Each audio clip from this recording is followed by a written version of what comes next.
이사야 56장 7절 말씀 같이 고백하겠습니다. 내가 곧 그들을 나의 성산으로 인도하여 기도하는 내 집에서 그들을 기쁘게 할 것이며 그들의 번제와 희생을 나의 제단에서 기꺼이 받게 되리니 이는 내 집은 만민이 기도하는 집이라 일컬음이 될 것임이라. 아멘. 할렐루야. 네, 오늘은 기도의 집으로 인도하시는 하나님이라는 제목으로 함께 말씀을 나누고자 합니다. 하나님께서는 우리의 선한 목자이시죠. 그래서 항상 우리를 푸른 초장과 실만한 물가로 이끌고 계십니다. 그래서 우리가 주님의 인도하심을 받는다면 정말 우리는 하나님이 주시는 풍성한 은혜 속에서 가장 좋은 직장과 가장 좋은 배우자와 가장 좋은 교회와 가장 좋은 친구들 속에서 항상 행복한 삶을 살 수가 있습니다. 왜냐하면 그것이 우리의 바람이 아니라 하나님의 뜻이고 하나님의 소원이고 하나님의 바람이기 때문이죠. 사실 우리가 이 세상에 태어나기도 전부터 하나님께서는 우리를 향한 모든 계획을 다 세워놓으셨습니다. 마치 이미 길이 다 닦여져 있고 길이 다 있는데 너무 컴컴해서 보지 못하다가 빛이 딱 비치는 순간 여기가 길이었구나라는 것을 알게 되는 것과 같죠. 산속에서 우리가 길을 잃어서 어디로 가야 될지 모르는 그 캄캄한 어둠 속에 아침에 해가 떠오르면 잃어버렸던 길이 이제 보이는 거죠. 그것처럼 이미 하나님께서는 길을 다 만들어 놓으셨고요. 우리가 그것을 발견하길 기다리고 계십니다. 우리가 주님의 인도하심을 따를 때 우리는 우리를 향해 계획되어진 최고의 직장, 최고의 배우자, 최고의 교회, 최고의 삶의 현장을 발견하고 그 안에서 승리하는 삶을 살 수 있습니다. 그렇기 때문에 우리는 계속해서 하나님의 뜻을 구하고 하나님의 뜻을 찾죠. 그리고 그렇게 할 때 정말 주님의 말씀이 우리에게 나타나게 될 거라는 것을 믿습니다. 잠언 16장 9절은 사람이 마음으로 자기의 길을 계획할지라도 그의 걸음을 인도하시는 분은 하나님이시다라고 이 세상이 움직이는 원리를 말씀해 주고 있습니다. 이 그리스도인에 한해서 그리고 또 주님의 뜻을 갈망하는 사람에 한해서는 내가 마음에 생각하는 것과 하나님이 나에게 원하는 것이 상반된 것이면 결국 그 사람은 마음에 원하는 것이 아니라 하나님이 원하는 것을 하게 되어 있다라고 이렇게 말하고 있고요.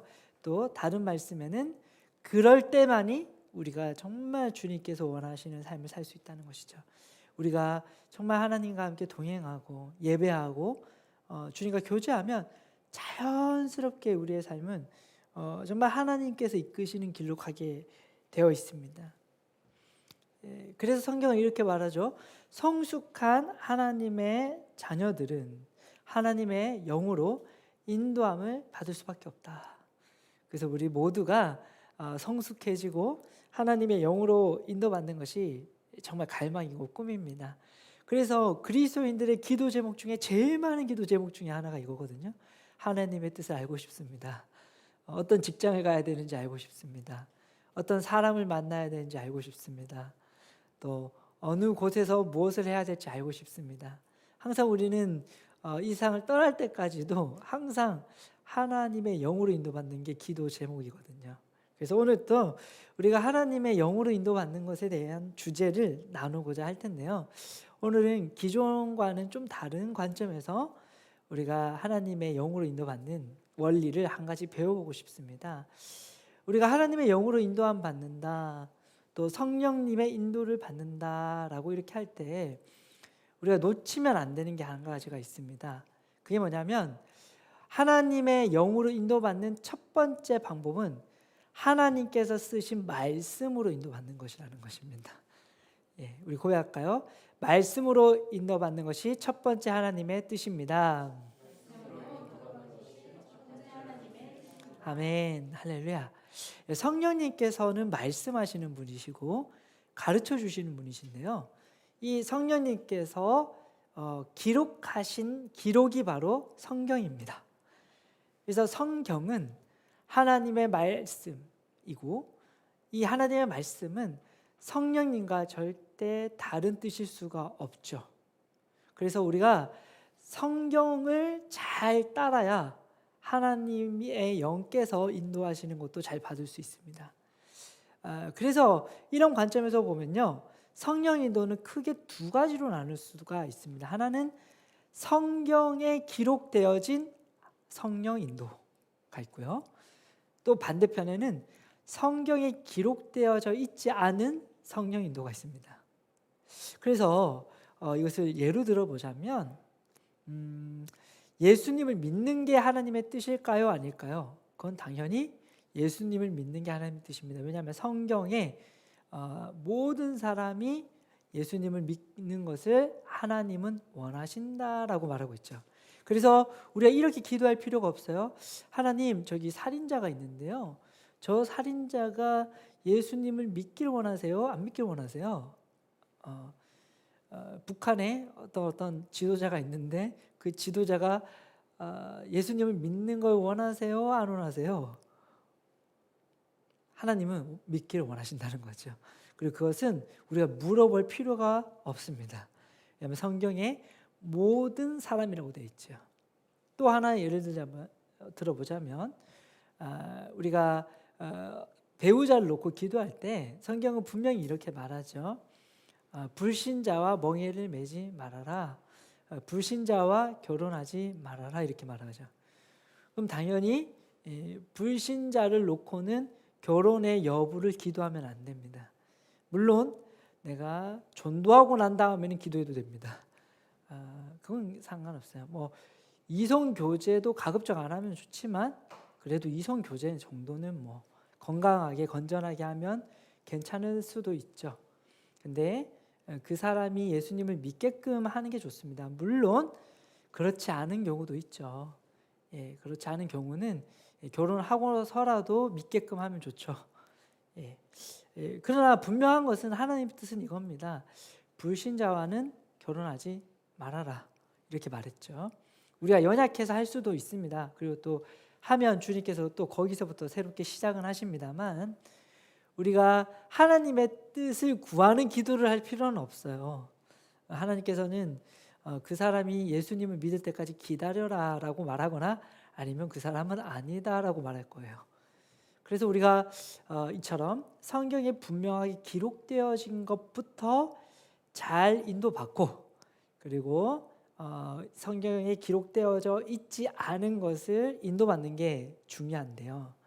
성경에서 우리에게 주님께서 인도하시는 영역이 있다라는 것을 드러내주고 계신 게 있습니다. 여호와는 우리의 목자시기 때문에 주님은 우리를 인도하시는데요. 그 인도하시는 영역, 그 장소가 있다는 것이죠.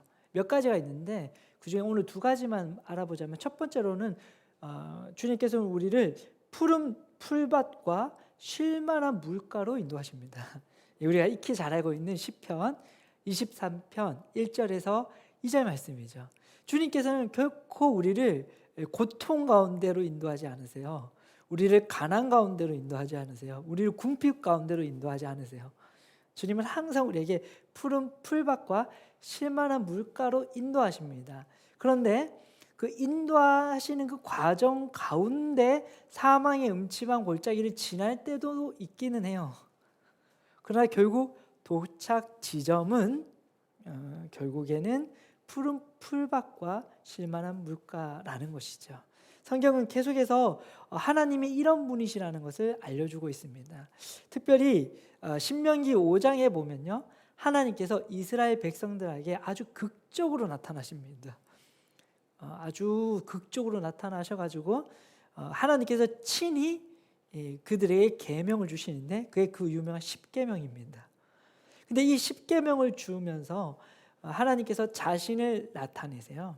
자신을 어떻게 소개하시냐면 신명기 5장 6절에 나는 너를 애굽 땅 종되었던 집에서 인도하여 낸 내 하나님 여호와니라 이렇게 말합니다. 하나님을 소개하세요.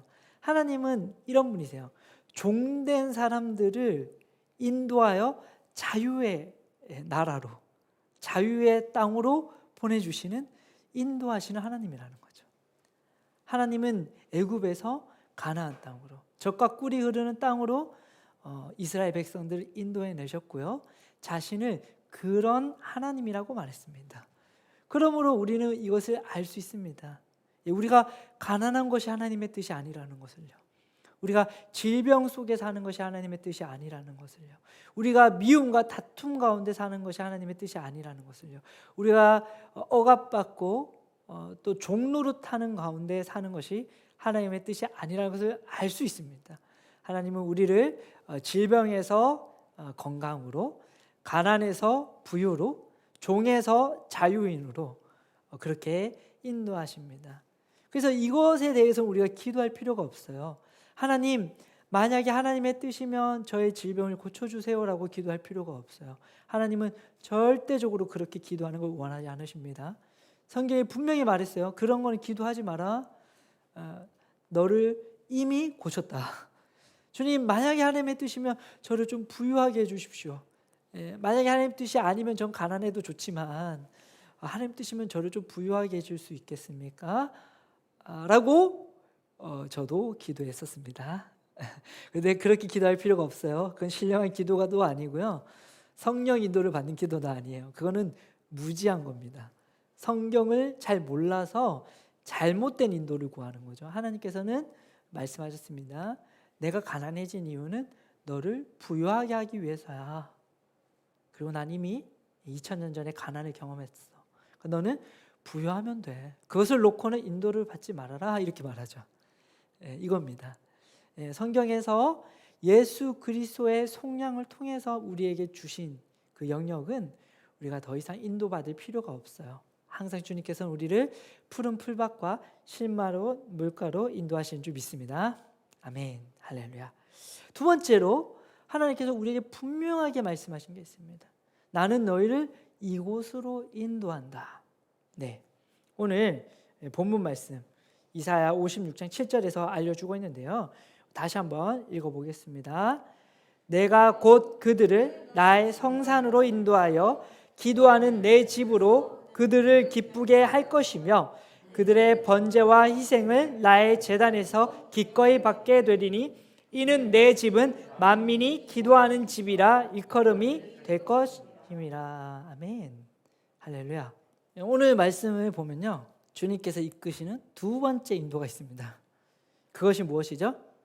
나의 성산으로 이끈데, 그곳은 나의 기도의 집이 있는 곳이야 라고 말하는 것이죠. 결국 하나님께서 인도하시는 곳이 있다는 것인데요, 그게 뭐냐면 바로 기도하는 집으로 인도하십니다. 할렐루야. 제가 고백할까요? 하나님께서는 나를 기도하는 집으로 인도하십니다. 아멘. 할렐루야. 이게 성경에 분명히 기록되어진 장소입니다.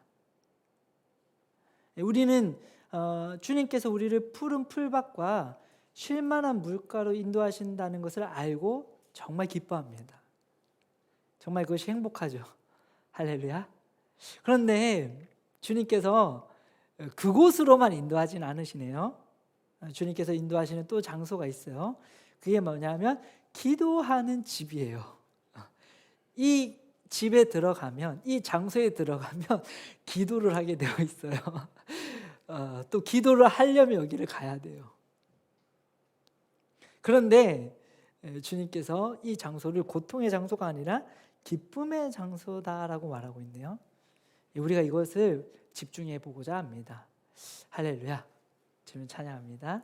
네, 다시 한번 정리하자면 우리가 성경에 기록되어져 있지 않은 영역을 인도받으려면 먼저 성경에 기록되어진 부분에 있어서 인도를 받고 실천해야 됩니다. 그리고 주님께서는 성경에 주님께서 인도하시는 곳이 그 장소가 있다라고 말했고, 그 장소의 첫 번째는 푸른 풀밭이고 쉴만한 물가고요, 두 번째는 기도하는 집입니다. 우리가 이 말씀을 따라서 생각한다면 우리가 우리가 알지 못하는 영역, 그래서 직장을 인도받든지 배우자를 인도받든지 또 기타 여러 가지 등등을 인도받으려면 먼저 이 전자 두 가지를 인도받아야 됩니다. 이 전자 두 가지를 인도받는다는 건 첫 번째로 새로운 피조물의 정체성을 가지고 내가 푸른 풀밭과 실만한 물가에 있다는 것을 인식하는 것이죠. 그래서 그리스도 안에서 내가 누구인지를 인식하는 것이 먼저 필요합니다. 그래야 됩니다.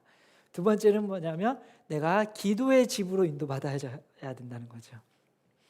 기도하는 집에 우리가 거하게 될 때, 다른 말로는 우리가 정말 주님 안에서 기도하는 삶을 먼저 살 때, 그 습관을 먼저 가지고 기도하기 시작할 때 비로소 주님께서 우리에게 기타 여러 가지 것들을 알려주실 거라는 거죠.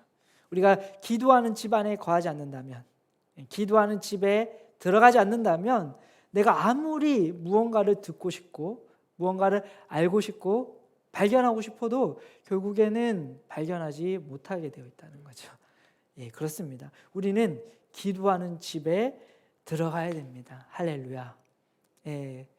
그런데요, 오늘은 이 기도하는 집에 들어가야 된다는 것을 넘어서서 이 기도하는 집에 들어가는 것이 왜 좋은지 그 유익에 대해서 좀 알아보고자 합니다. 기도하는 집에 들어가는 것은 정말 행복한 일입니다. 정말 우리가 이 땅에서 누릴 수 있는 큰 즐거움과 가치 있는 선택 중에 하나입니다. 왜냐하면 이곳에서는 하나님이 주시는 초자연적인 기쁨이 있기 때문입니다. 오늘 이사야 56장 7절에 이렇게 말하죠. 그들을 기도하는 집으로 인도한 다음에 내가 그들에게 기쁨을 줄 것이다. 세상이 줄 수 없는 기쁨을 줄 것이다 라고 말하는 것입니다. 주님께서 이미 우리의 영 안에 부어주신 기쁨이 있는데 이 기쁨이 어떻게 하면 우리의 삶에서 나타나지고 우리가 누릴 수 있게 되느냐, 여러 가지가 있습니다. 그 중에 오늘 한 가지를 알려주고 있는데 그게 바로 기도하는 집에 있을 때 하나님께서 그렇게 하시겠다는 거죠. 우리가 기도의 집에 거할 때, 기도하는 삶을 살 때 초자연적인 기쁨이 우리에게 나타날 줄 믿습니다. 그리고 그 기쁨이 왜 우리에게 나타나는지 우리가 알면 그것이 더 빨리, 더 강력하게 나타날 것이죠. 왜 기도하는 집에 있을 때 기쁨이 나타날까요? 첫 번째로 기도하는 집에 우리가 거할 때 우리가 하나님을 섬기게 되고 또 하나님께서는 우리를 기쁘시게 하기 때문입니다. 다른 말로는 주님과 우리와의 친밀한 교제와 소통이 있고 그 소통 가운데 우리는 참된 기쁨을 누릴 수 있기 때문입니다. 오늘 이사야 56장 7절에서는요, 기도의 집에 거하는 자들이 번제와 희생으로 주님을 영광 돌릴 것이다. 그리고 주님께서는 그들에게 기쁨을 줄 것이다 이렇게 말하는데 이것을 신약 성경으로 말하면 요한 1서 1장 3절과 4절입니다. 제가 읽어드릴게요. 우리가 보고 들은 바를 너희에게 전함은 너희로 우리와 사귐이 있게 하려 함이니 우리의 사귐은 아버지와 그의 아들 예수 그리스도와 더불어 누림이라. 우리가 이것을 쓰면 우리의 기쁨이 충만하게 하려 함이라. 그러니까 주님과 우리가 정말 서로 하나 되어져서 사귐과 교제가 있을 때 그때 진정한 기쁨이 있을 수밖에 없다고 성경은 말하고 있죠. 이것을 원어에서는 코이노니아라고 이렇게 말합니다. 우리가 주님과 코이노니아를 이룰 때 우리는 정말 말할 수 없는, 설명할 수 없는 기쁨을 누릴 수 있습니다. 우리가 이 땅에서도 그렇죠. 이 땅에서 사실 코이노니아를 통해서 우리는 본질적인 기쁨의 하나를 누리고 있습니다. 친구들과 정말 재밌게 놀 때, 또 배우자와 함께 좋은 시간을 보낼 때, 교회의 동료들, 가족들, 자녀, 또 부모님, 그 직장에서 또 동료들과 함께 팀을 이뤄서 성취했을 때 우린 코이노니아를 통해서 정말 큰 기쁨을 누립니다. 사실 여러 가지 이 땅에서 우리가 기쁨을 누리게 하는 여러 통로는 결국 수단이죠. 결국 영화라는 것도 같이 볼 때도 재밌죠. 맛있는 음식도 같이 먹을 때도 좋죠. 같이 할 수 있는 수단이 여러 개가 있는 거죠. 그만큼 사람은 함께 코이노니아를 누릴 때 행복을 느끼고 기쁨을 느끼는데요. 그 중에 가장 큰 행복, 가장 큰 기쁨이 뭐냐? 바로 하나님과의 코이노니아라는 것이죠. 우리는 항상 우리 안에 하나님이 살아계시다는 걸 알고는 있습니다. 근데 하나님이 느껴지질 않아요. 하나님 무슨 생각하는지 잘 모르겠어요. 그럴 때 바로 우리가 기도하는 집에 들어가야 될 줄 믿습니다. 제가 며칠 전에 한 성도님께서 정말 기뻐하시면서 저희 간증을 하신다고 하더라고요. 최근에 이제 기도를 많이 하시는데 꿈에 제가 나왔대요. 그래서 약간 좀 쑥스럽기도 하고 그랬습니다만 그래도 참 감사했습니다. 그러면서 그 꿈에 제가 이렇게 길을 앞장서 가지고 막 이 길을 헤쳐 나가면 이렇게 몇몇 분들께서 이렇게 뒤에서 편안하게 따라오시는 그런 꿈을 꾸셨다고 하더라고요. 근데 그 꿈에서 나오는 그 인물은 제가 아닐 거예요. 주님일 겁니다. 주님이 가끔 이렇게 목회자의 모습으로 나타난다고 하시더라고요. 그러니까 주님께서 앞장서서 이렇게 이끌어 가시고 우리들이 함께 주님을 따라가면 정말 그 난관들과 어려움들이 헤쳐지는 그런 것들을 이제 꿈으로 보여주신 것 같으세요. 근데 그 꿈을 꿨는데 그냥 꿈을 꿔서가 아니라 하나님을 만난 거죠. 그래서 정말 기쁜 거예요. 할렐루야. 꿈은 뭐 이것저것도 꿀 수 있고요. 우리 어떤 그림 보고 싶으면 영화 보면 됩니다. 영화 보면 영상이 보이잖아요. 근데 우리 영상 보고 안 기뻐하잖아요. 그렇게. 근데 왜 꿈을 보고 기뻐하죠? 그 꿈이 아닌 거죠. 그 꿈에서 하나님을 경험하는 거죠. 우리는 하나님을 만나고 하나님을 경험할 때 세상이 줄 수 없는 기쁨을 경험할 수 있습니다. 오늘 예배를 드릴 때, 오늘 찬양을 드릴 때도 그렇지 않았습니까? 눈을 감고 찬양하는데 하나님이 느껴지죠. 하나님을 알게 되죠. 근데 이 기쁨이 그냥 이렇게 예배 드릴 때 그냥 조금 이렇게 뭔가 감동이 오는 수준이 아니라 정말 말로 설명할 수 없는, 정말 감당할 수 없는, 막 이렇게 폭발적으로 흘러가는 그냥 노래가 나오는, 길을 걸어갈 때도 노래가 나오고 그냥 가만히 있어도 기쁨, 그런 정말 설명할 수 없는 폭발적인 기쁨을 누릴 수가 있습니다. 그것이 어떻게 되느냐? 우리가 기도하는 집에 거하면 됩니다. 할렐루야. 우리가 기도하는 집에 거할 때 정말 주님과 나와의 그 커뮤니케이션과 소통이 단 한순간도 멈추지 않고 항상 기도하는 삶, 기도하는 집으로 우리가 나타날 때 정말 우리는 설명할 수 없는 기쁨 속에 거할 줄 믿습니다. 아멘. 할렐루야. 그래서 예수님께서 기도하는 집을 회복하려고 하셨죠. 마태복음, 마가복음, 누가복음 이 세 군데에서 똑같은 사건을 언급하고 있습니다. 그만큼 이게 중요하다는 거였죠. 예수님께서 공생의 사역을 시작하실 때쯤에 성전이 타락했습니다. 더 이상 하나님을 온전히 예배드리는 장소가 아니라 물건을 사고 파는 그런 장소가 되어버린 거죠. 신앙이 왜곡되어졌고 변질되어졌습니다. 사람들에게 보여지는 게 중요하게 되었고 돈을 버는 수단이 되어버렸고 무언가 잘못되기 시작했습니다. 근데 그때 예수님께서 본질을 회복하려고 하신 것이죠. 이곳을 허물어라. 너희들이 옳다고 생각하는 이 성전 허물어라. 너희가 지금 하고 있는 이것을 무너뜨려라. 마치 예레미야에게 한 말씀과도 같습니다. 무너뜨리고 부셔버려라. 그리고 그곳에 새로 건축하고 새로 세워라. 다 허물어라.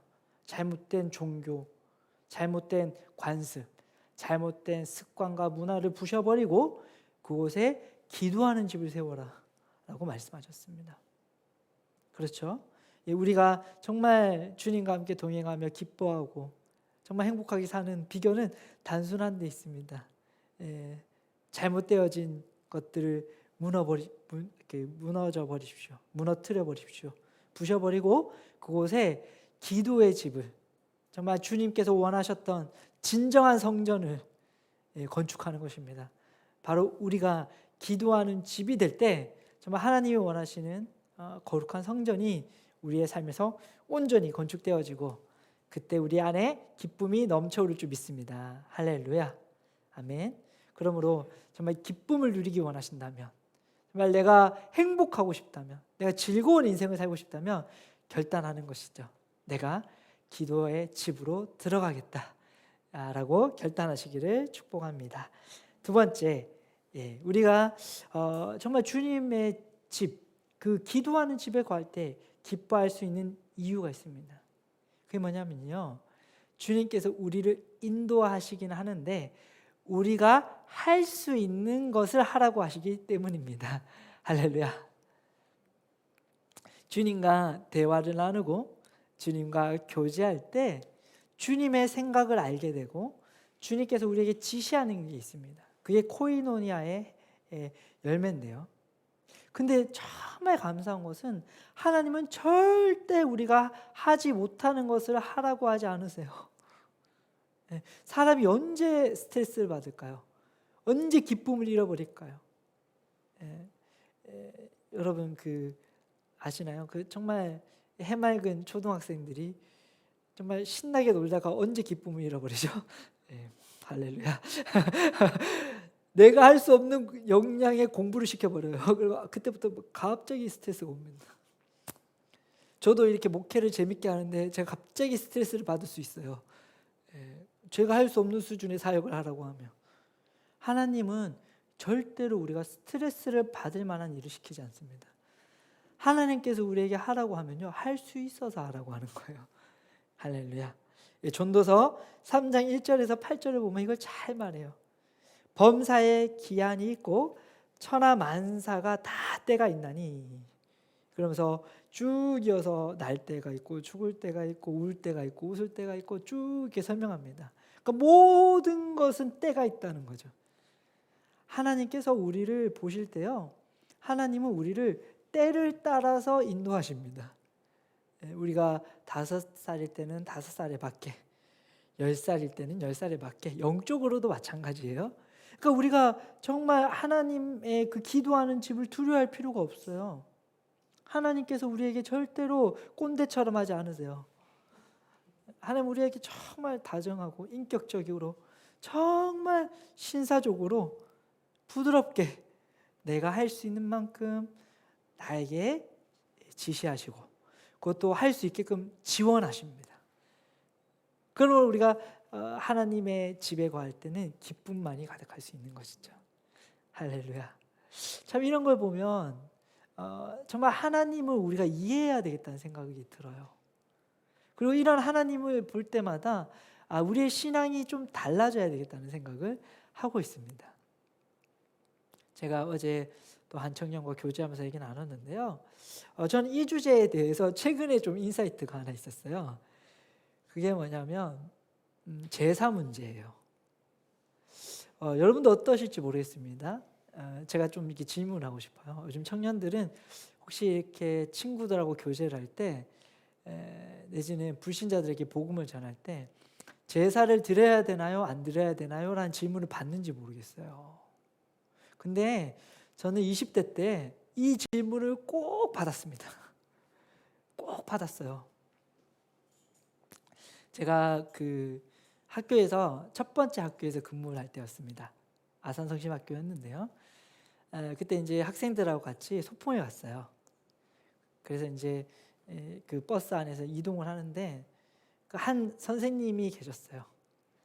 그 선생님께서 굉장히 저한테 많은 신앙적인 질문을 하셨고 도움을 요청하셨습니다. 근데 그 선생님께서 딱 질문하는 첫 번째 질문이 뭐였는지 아세요? 제사 드려야 되나요? 안 드려도 되나요? 딱 이거예요. 그래서 제가 이제 나름대로 이렇게 지혜롭게 잘 이렇게 말을 했었습니다. 이제 로마서 말씀을 가지고 잘 말씀을 드렸어요. 근데 그분이 굉장히 영적으로 어린 아기 수준의 단계라서 이제 거기에 맞게끔 이렇게 이야기를 드렸던 기억이 있습니다. 그리고 그 후에도 좀 있었거든요. 근데 제가 어느 때부터요, 제사 드려야 되나 안 드려야 되나라는 질문을 들어본 적이 없어요. 왜 그럴까요? 이 나라의 문화가 바뀌었어요. 할렐루야. 무슨 말인지 아시죠? 요즘에 명절 되면 여행 갑니다. 그죠? 자, 이거는 기독교가 바꾼 건가요? 이 나라의 문화가 바뀐 건가요? 이게 반반인 것 같기도 하고요. 제가 이걸 보면서 이런 생각을 해요. 우리나라에 처음 복음을 가지고 어떤 선교사님들은요, 정말 제사를 없애고 싶었어요. 이 제사를 없애고 싶어가지고요, 정말 엄청나게 노력하셨습니다. 저가 그 백석대학교에 다닐 때요, 그 대학교에서 근무하시는 분께서 대학 교회를 다니셨거든요. 근데 그분께서 아주 자랑스럽게 얘기하시더라고요. 난 제사를 안 드렸다고, 어릴 때. 그래가지고 엄청나게 맞았다고. 내가 얼마나 많이 맞았는지 모르겠다고, 부모님한테. 근데 끝까지 난 제사를 안 드렸다고 이렇게 얘기를 하셨어요. 근데 저는 정말로 대단하다고 생각을 합니다. 근데 그렇게 얻어맞으면서까지도 제사를 안 드리려고 몸부림을 쳤습니다. 근데 안 없어지고 안 없어지고 안 없어졌어요. 근데 이 복음이 들어오고 백몇십 년이 지났는데 지금은 뭐 거의 그런 얘기 나오질 않아요.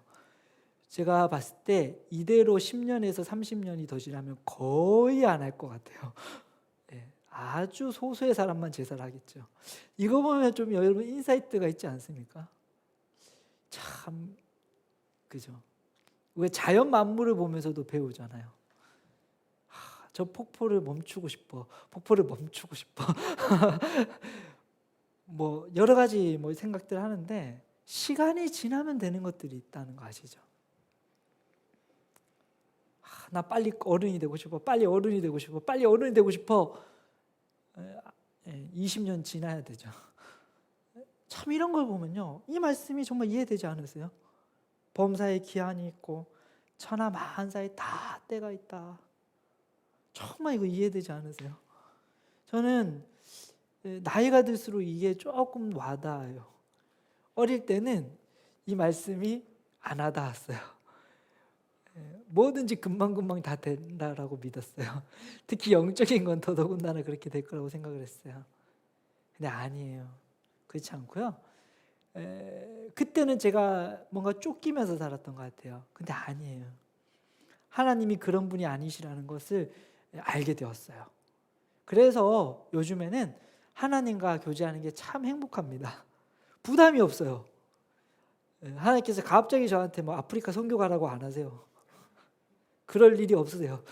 아프리카 선교 보낼 거면요, 한 10년은 준비시킬 겁니다. 일단 언어부터 배우게 하실 거예요. 갑자기 그럴 일이 없다는 거예요. 전혀. 그러니까는 선교사 될까봐 겁나서 하나님한테 안 가는 일은 없어도 됩니다. 하나님께서 그렇게 일하지 않으세요. 하나님께 가는 게 기쁨이 되었으면 좋겠습니다. 할렐루야. 하나님 절대로 우리가 싫어하는 일, 우리가 할 수 없는 일 시키지 않으세요. 만약에 부담스럽게 느껴지는 걸 시켜도 할 수 있으니까 하라고 하는 거예요. 그리고 그걸 하고 났을 때 훨씬 더 기쁠 겁니다. 그러므로 우리가 하나님의 집인 기도하는 집에 거할 때 기뻐할 수 있는 것은 하나님께서 정말 내가 할 수 있는 만큼 하라고 합니다. 내가 지금 용서할 수 있는 사람, 그 사람까지 용서하라고 합니다. 할렐루야.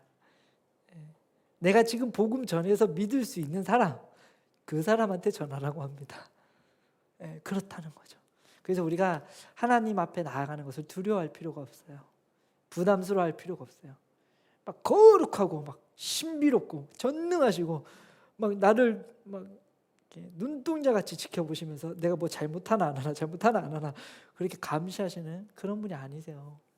정말 우리 인격적으로 소중히 여기시고 사랑하시고 정말 우리를 끝까지 믿어주시고 끝까지 신뢰하시고 끝까지 품어주시고 끝까지 우리가 그 다음 단계로 갈 수 있게끔 도와주신 하나님이시라는 거죠. 그러므로 우리가 기도하는 집에서 안식했으면 좋겠습니다.